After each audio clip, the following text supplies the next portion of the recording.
Hi everyone, this is Manny here from the School of Homeopathy, and it's great to be with you. Thank you, Eugenie, for giving us the opportunity to share one of our lectures on your wonderful podcast. I have a lecture here from my father, Misha Norland, talking about Argentum, fantastic remedy derived from silver nitrate, and is well known for having a silver tongue and for being a great performer and talking eloquently. But all of this comes with a cost, and so you get the symptoms of Argentum. And Misha is very good at weaving in the signature, the silver element, into the story of the remedy picture to help you remember all the symptoms. So I'm sure you're going to enjoy this lecture and hearing Misha's voice. And if you're ever interested in studying homeopathy, then please do look up the School of Homeopathy at schoolofhomeopathy.com. We're fully accredited and award-winning online courses from beginner to practitioner level, and we've helped thousands of people move into homeopathy and into practice across the world since 1981, and we'd love to hear from you. All right, enjoy the lecture. Thanks, guys. Argentum Nitricum is silver nitrate. Silver is, of course, metal associated with the moon. And the old name, the original name, was lunar caustic.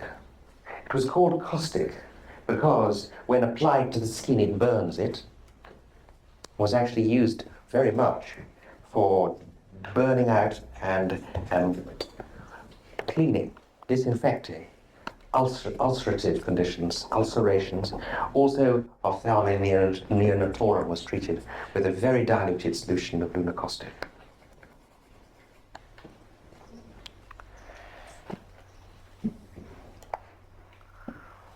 Now, this is a remedy, a very, very potent remedy. It's a very strong remedy.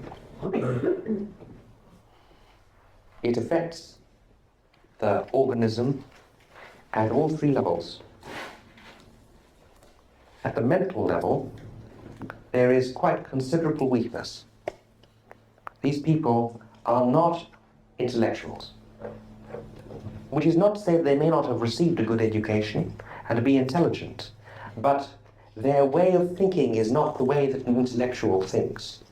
They don't have the sense that the world is to be understood by the process of reason. Cogito ergo sum is not the statement of Argentum Nitricum. Rather, they feel things very strongly. It is a remedy that applies for feeling people who speak from the heart. They have a thought, they have a feeling, and it is spoken. You probably know that it's a great remedy for anticipation. One of the great anticipatory remedies is the one, along with gelsemium, that was sort of rather routinely given to the actress or the actor, who will get butterflies very badly before performance. Actually, they're different in their styles of breakdown prior to performance. Gelsemium goes weak at the knees and wheezes its pants. Argentum Nitricum loses voice and very often can wee itself as well, but can also produce diarrhea before. It's very typical. Argentum Nitricum fills the pants prior to the performance. That's the feeling. So if you have as an image the kind of person who appears on the stage, it's quite a good one, because an actor or an actress is not intellectual type. They have to have very strong feelings, and they have to work with their feelings to make you feel the way they feel. There has to be a warmth there, as there is with Argentum Nitricum. There's usually these are warm people, and physically they're warm as well. Usually. So the whole idea is of an outward person, an expressing person. When Jeremy was giving his lecture on Argentum Nitricum, the image for him was not the actress or the actor, it was rather the salesman in the bazaar. See, he comes from the eastern countries, Israel, where they have lots of bazaars. Imagine the Arabs trading and selling, the salesman, that kind of person. They convince you that their wares are the best, because that's what they believe. And they believe it so strongly that you believe it too. And they speak and they speak and they tell you and they make, no. There's that kind of charisma that is for Argentum Nitricum. The mind is not very strong. The emotions are very strong. So much so that the emotions rule.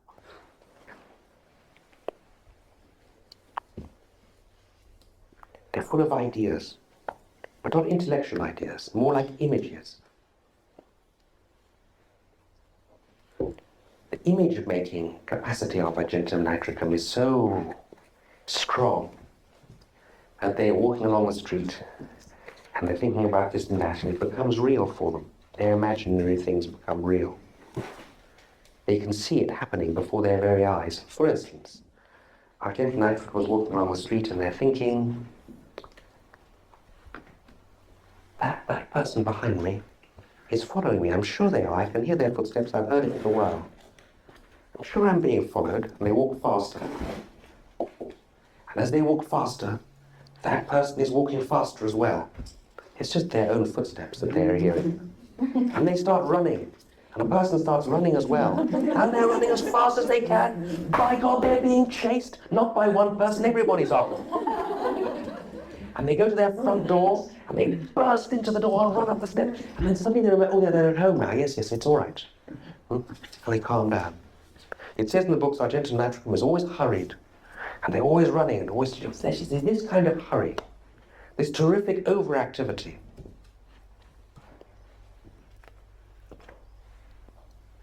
Argentum Nitricum is black type.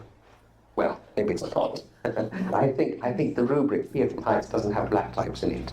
But anyway, it's one of the few given by Kent as having fear of high places, Argentum Nitricum. It also has fear looking up at high places. It says in the text, Argentum Nitricum can't walk past the corner of a building. They won't go there, for fear that the building might fall over, topple down and crush them. They would rather walk a long detour than to miss that corner. Because definitely the building will collapse if they walk past there. Definitely it will. Or, you know, the chimney stack, a tall chimney stack will crash down on them and they'll be flattened. Or if they're in a high place, they think, I'm going to quote you from George, because you've read George, huh? Argentum Nitricum, some of you. Because he gives a lot of these examples. He said, a patient may be sitting on a balcony, and suddenly they think, what if I were to fall? The idea sticks in his mind and his imagination, and he produces the whole scene of falling to the ground, and he sees himself crushed. He sees the blood. He sees his broken body.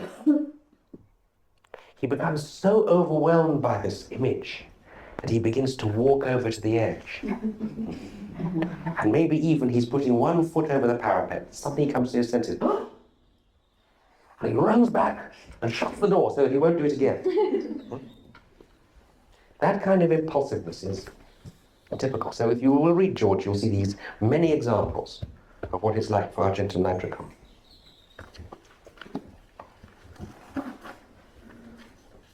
There are certain situations which very particularly will weaken the mind, which is already not very strong, and allow the impulsive emotional nature to surface. For instance, overstudy.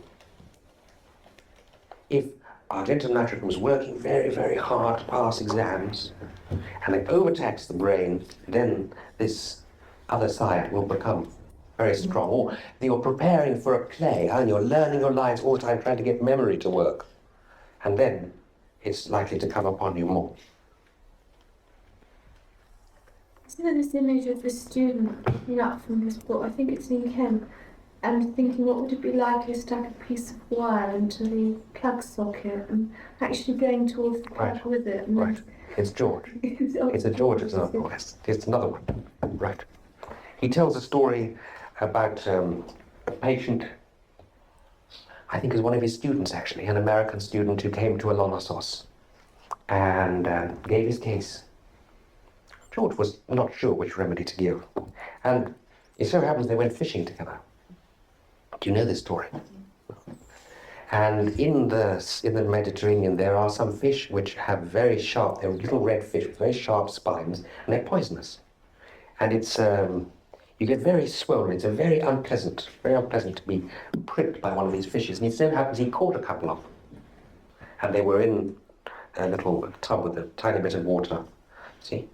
And his patient was in the boat, and he kept on going to these fishes and poking them with a stick. And also, don't do that, they're poisonous, you know. He went away. A little while later, George observed he was back there. This man's Argentum Nitricum. That's the kind of thing they would do. And he decided in between various remedies, of which Argentum Nitricum was one. It was the deciding factor. This was his remedy.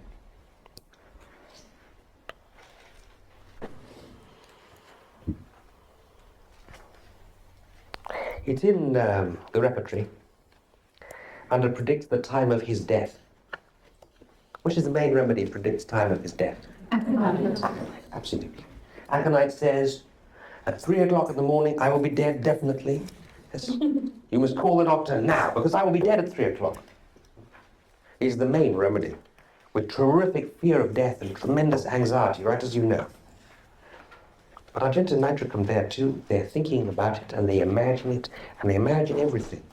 They can imagine themselves in their funeral, etc., etc., etc., and they've worked it out to the finest details, including the hour when they will die.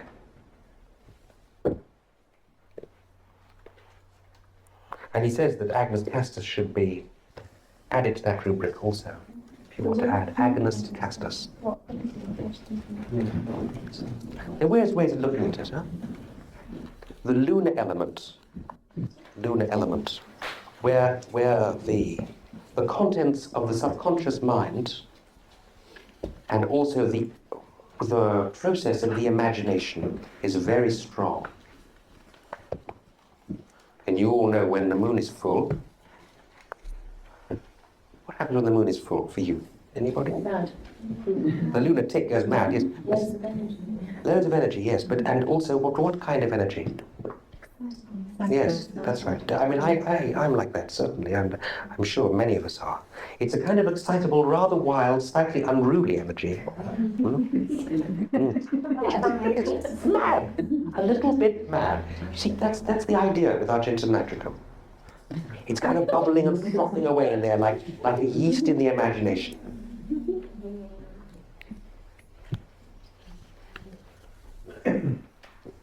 By the way, they have terrible fear of bridges, you know that, Argentum Nitricum. Very bad bridges.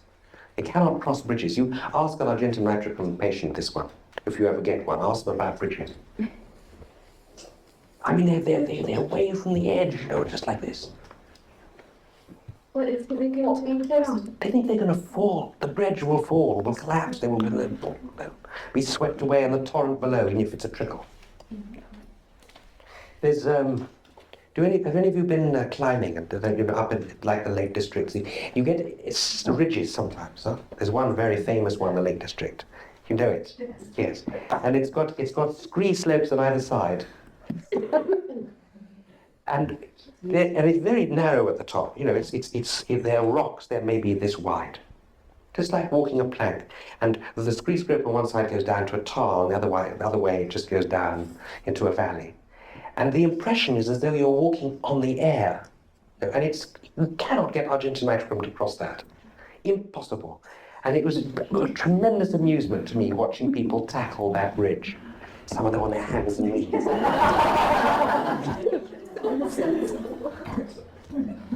Some of them wouldn't go at all and turn back. I won't tell you what I did.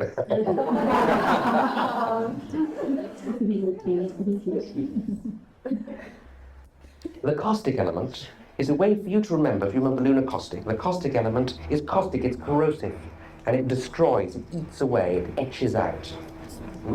So if you remember, the lunar element is relating to the function of the mind and the emotions, and the caustic element, now let us see how it figures in the physical body.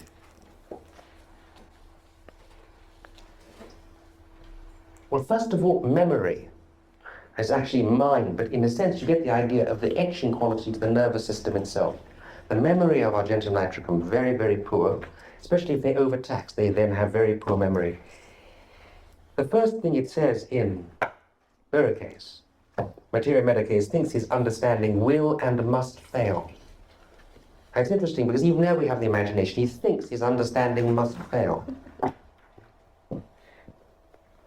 Tremendous remedy of anticipation before examinations. Worked hard, overtaxed the mind, feels that their memory will fail, they'll fail their exams, examination funk. I mean, this is not appearing before public, it's appearing before the examination board, and it's worse. Fearful and nervous, etc. Now, the whole effect is very strong on the central nervous system. And we're going to make a jump now away from the normal layout of the materia medica. Let's go to the extremities.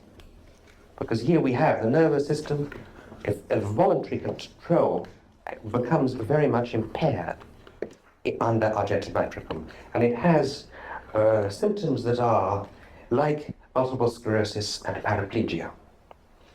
Especially, they fall around, you know, this kind of thing. The whole, there's weakness and tremulousness and general lack of coordination, and they bump into things. They don't mean to, but they just do. They're walking along, and they go bump into things. May hurt themselves doing it.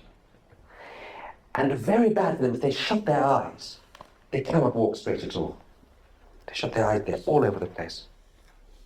Because that inner coordination, the inner awareness of where you are, is broken down and lost.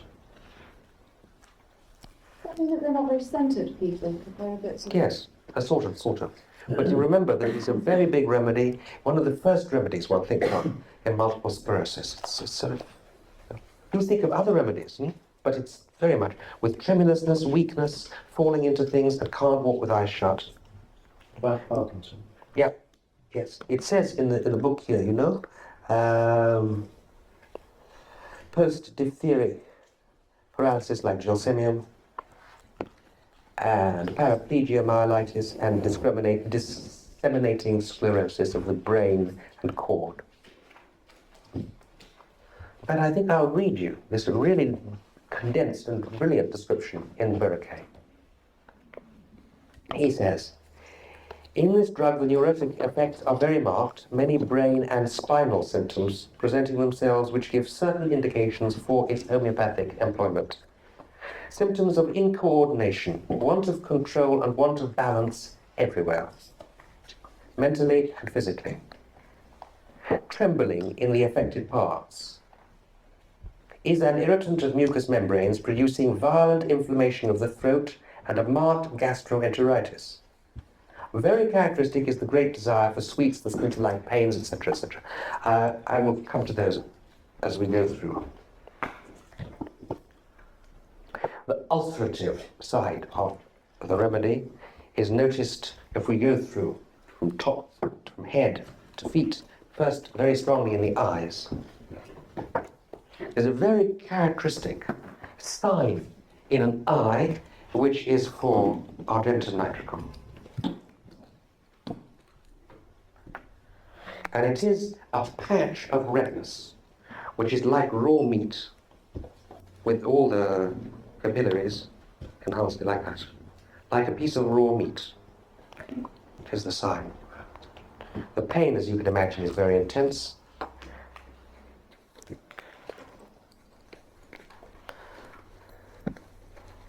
And the pains generally for Argentum Nitricum are sticking pains, sticking, like sharp splinters.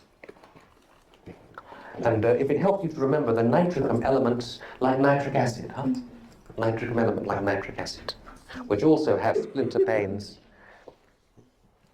and sticking pains, help ourselves to. The throat sensation in Argentum Nitricum is sticking like fishbone. And it's great, as you can imagine, not just for the nervousness of public speakers and singers, but also breakdown of the vocal cords. The splinter in the throat feeling, as though they're being strangled also.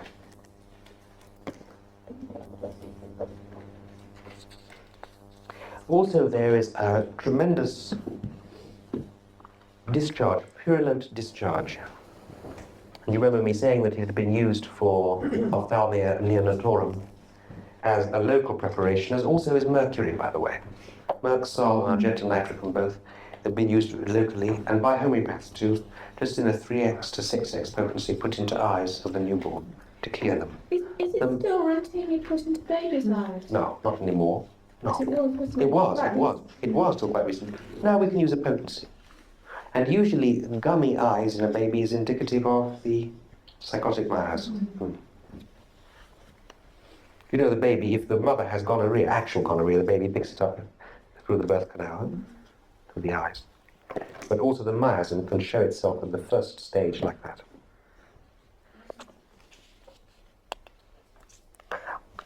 I want to give you highlights of the remedy because Materia Medica you can read yourself. The next highlight is in the stomach, and it's very important. First of all, a tremendous amount of bloatedness, and here it will help you to think of public speakers again, with a lot of hot air, a lot of wind. Argentum Nitricum is very windy. It tends to pass the wind upwards with eructations, belching that is explosive. And they really can't help themselves. They belch and belch, you wonder where all the wind came from. They have a very marked desire for sweets, very marked, which aggravates. They also have a desire for salt. It's really quite strong.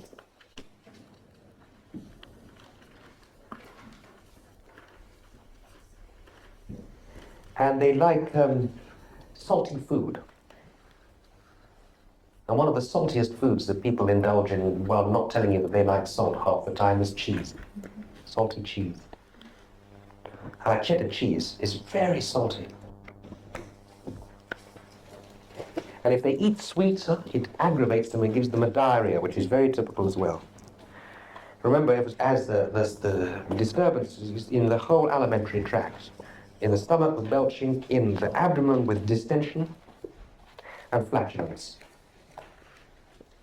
And the diarrhea is often green. It's that chopped spinach diarrhea.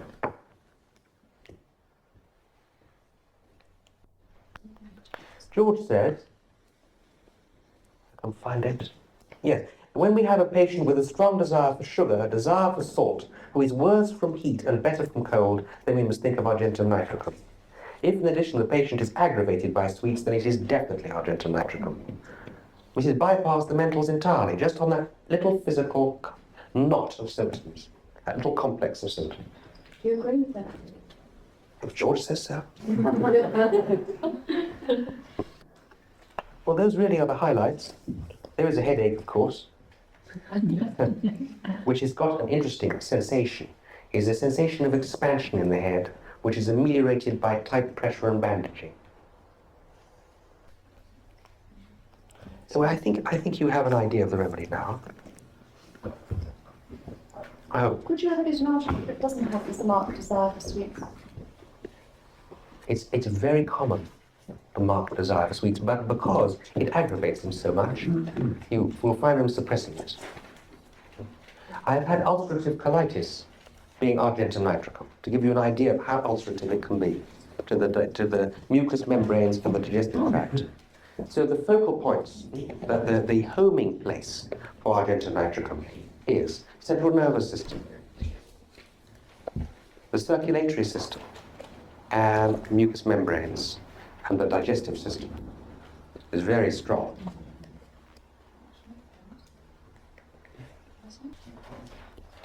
Sexual system I've not mentioned, but there's one thing that George mentions, which I can confirm from experience also, and this is the male has trouble sexually quite often because of imagination, and they can come to you complaining of impotence. Or loss of erection, I should say. You imagine this kind of person has a lot of energy, a lot of sexual energy too. They enjoy sex, but their mind gets stuck on some absurd thing, maybe it's a fear, and then the erection disappears. They can't get it out of their minds. I ghosted someone watching it a little while ago, They had absolutely everything. They even, there's, in order to get home from somewhere that he goes regularly, there's a bridge that goes across the motorway, and there's no way you could walk over it. It took like several long detours to get around it, etc. etc. And it was just interesting in his follow-up that something that he mentioned that I didn't know was part of the arsenic thing was he said, I just can't get an erection. He said for a period of about a week I couldn't get an erection. After you've given him Argentum Nitricum, it's interesting, yes.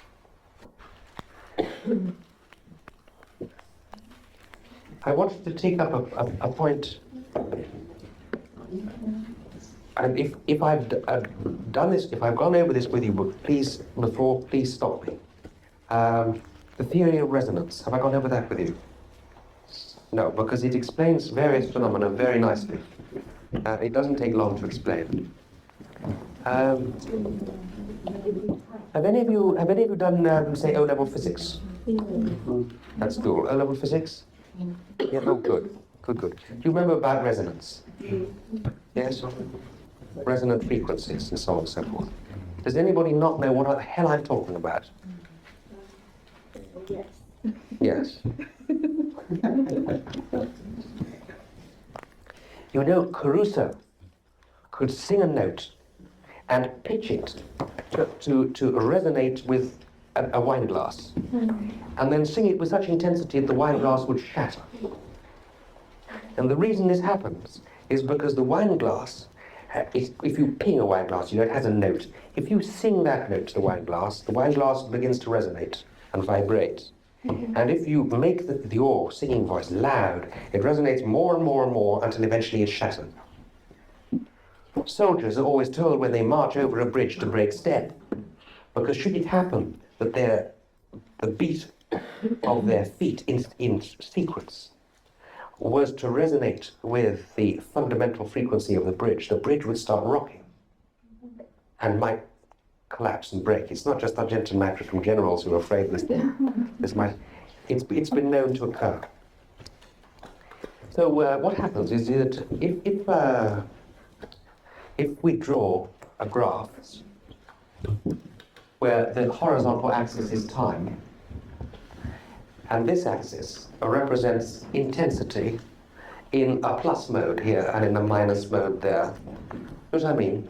Forwards and backwards. Movement. Plus and minus, forward and backward. Now, you sing a note. Huh? Your vocal cords vibrate forwards and backwards.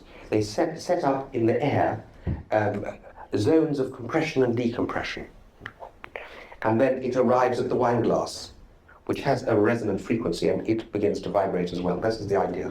So this is just a diagrammatic representation of the vibrating vocal cord, or the vibrating wine glass.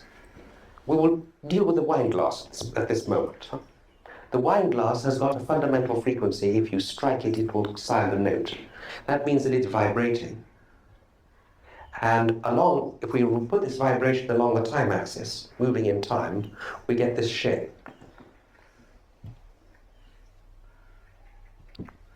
Okay?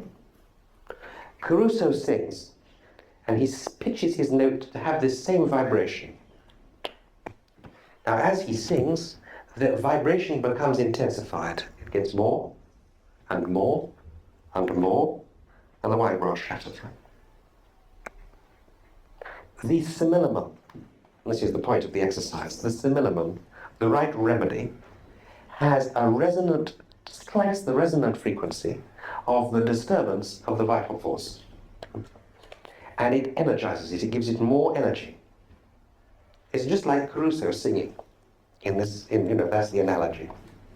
It intensifies the energy available to the vital force. Furthermore, it does so in the same rhythm. The vital force is producing these symptoms. The energy that you're giving is homeopathic to those symptoms. So it not merely gives energy to the vital force, but it gives a specific energy to the vital force to increase the dynamic, the outflow through those symptoms more. You remember Herring's law, which states that the flow is always from within to without in the state of regaining an equilibrium. So what you're doing is allowing the body to produce those symptoms more strongly so that it can be rid of them and the inner can return to a state of harmony. Now, if the remedy is not precisely the same as the resonant frequency, it doesn't have to be, it only has to be the simillimum, then what is happening is that the frequency, as it were, of the remedy is slightly different from the frequency of the disturbance. And you set up beat frequencies. And if any of you remember from O-level physics, if any of you have played around with oscilloscopes, you can see that very clearly. But just to remember, if you strike two bells that have slightly different frequencies, you get beats. Huh? So instead of a steady note, you strike, the beat will go.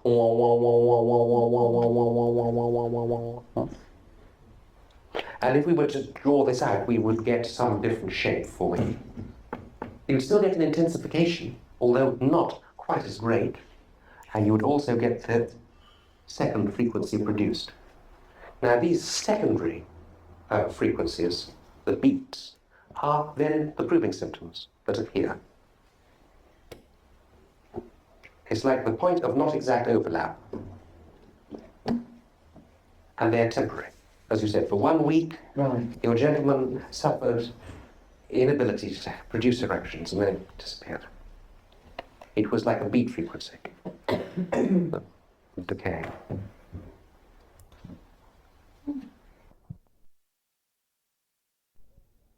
So tuberculinum is a nosode. In other words, it's a disease product, a remedy manufactured from a disease product. And as you may know, there are a number of different nosodes. Right? Some of you know some of the others. Medarinum, gonorrhea, sorinum, the pus from the scabies vesicle, syphilinum, the discharge from syphilis. Diphtheria? Which? Diphtheria? Diphtherinum, yes, from the diphtheria. Huh? Carcinosin from cancerous tissue, right. All of these are disease products or the effects of disease products, the discharges from disease products, and they're all nosodes. There are another group of remedies that are often added in. For instance, pyrogen, which is a rotten piece of meat, is sometimes added in as a nosode. It isn't strictly a nosode, but it's very close to the strict definition. Okay, so tuberculinum is a nosode, and there are a number of different preparations, as you may imagine, because tuberculosis was the great killer disease of the last century. Just as cancer is the great killer disease of the present moment, with AIDS in the background, in the wings, as it were, waiting to come on stage for a full flourish. So tuberculinum, we have the preparation bacillinum as well, which is from the sputum of a tubercular patient. We have tuberculinum bovinum, which is a gland of a diseased cow. We have tuberculinum testinum, which is from a testes, tubercle testicle, and aviarinum, which is from a bird. These are the common ones in use. And in general, the distinctions between the various different preparations are excessively blurred, which makes sense, really, because this is the doctrine of homeopathy, is a doctrine of similarities. Sometimes people choose either one or another because it has a more exact affinity for an organ, a tissue, or a state. But these niceties do not particularly have to be observed, except to bear in mind that sometimes we prescribe one and it doesn't act effectively, and then we prescribe another and it acts very well, my experience. And it isn't because the remedies are no good in themselves, because they've acted very curatively on other occasions. I mean, I've had my bottles, I've had my tuberculinums in use for about 15 years, and we get to see a lot of tubercular patients in this country. Obviously, tuberculosis favors conditions of the Industrial Revolution of poverty and depravity, and also conditions of wet damp, such as we have in this country. So you put that together, and you have a suitable situation in which tuberculosis can develop. Tubercular patients have certain characteristics in common, and it's obviously of value to look at the character of the person who eventually degenerates with tuberculosis, or indeed the character of the TB patient in later stage pathology, in order to get a sense of the personality that is at work where tuberculinum is prescribed. You know. So has anybody any experience of tubercular patients? All right. Your mum, yeah. All right. Well, is there some, I don't know whether it's not that familiar for us today, but maybe we can make some generalizations even, despite that fact, about the tubercular character. Any? Irritable. Irritable. Emaciated. Autistic. Right. Sort of emaciated. Right, emaciated. Very restless. Always Restless. wanting to move around. Right. Right. There's another word for the disease, it is consumption. Yeah. Which means, of course, that it consumes you. And indeed, we have the end-stage pathology in tuberculosis is often galloping consumption. So not merely does it consume you, but it consumes you at a very fast rate, galloping. Just, I don't expect, but I think I'll get out and come on. It said statistics or something, PSI. Yes, yeah, that means tuberculosis. It is the same. Yes. Yes. I mean, I will return to this. I think again, you asked me, remind me to speak about the tubercular a little bit in terms of the miasm or the tubercular diathesis that is much spoken about. But what I wanted to do now is to actually get into the character. So the person, because you say they're irritable, they're restless, but they're driven by an inner intensity. So that's the inner state. They're very intense people, very intense. Restless intensity is a good keyword for the tubercular character. Restless intensity, which expresses itself in a certain kind of dissatisfaction. Now, the dissatisfaction is a feeling that the grass over there in the other field is definitely going to be greener than this field. And therefore you have a yearning to cross over into that other field. Only to find, of course, that in fact it's the same grass really, but the yearning remains. And this drives you to yet another field. This is a typical presentation, An inner intensity and yearning for something. It might be a yearning for a great spiritual truth. It might be a yearning for something of immense beauty. It might be a yearning to move into a form of expression which is fulfilling. But most of the things that the tubercular character yearns after are less grounded, say, than the things that an exvomica character will yearn after. There's something a little bit more airy about these people.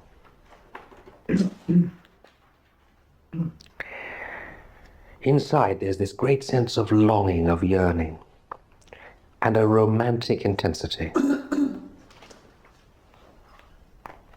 The feeling that there's something else out there that they have to find. So let's stop here and look at people who died of tuberculosis. Come to mind, Keats.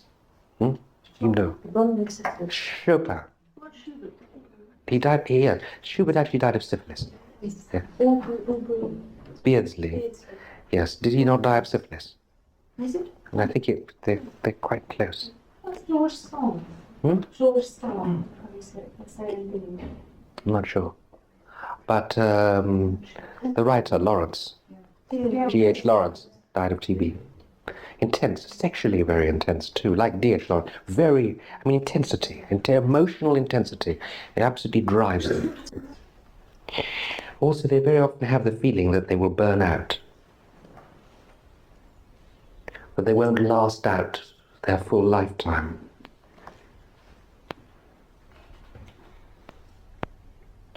It's actually quite common for tubercular patients to say that. And it's a way of expressing the intensity. I have to live so intensely now because my lifetime will be short. They tend to burn the candle at both ends. And their energy is very high. They burn, they burn, they burn. They're consumed with their interests, with their passions. And then they have no energy left at all, and they collapse. And then the energy comes back again with burning intensity, and then again collapse. So this fitfulness of energy is very typical for tuberculinum.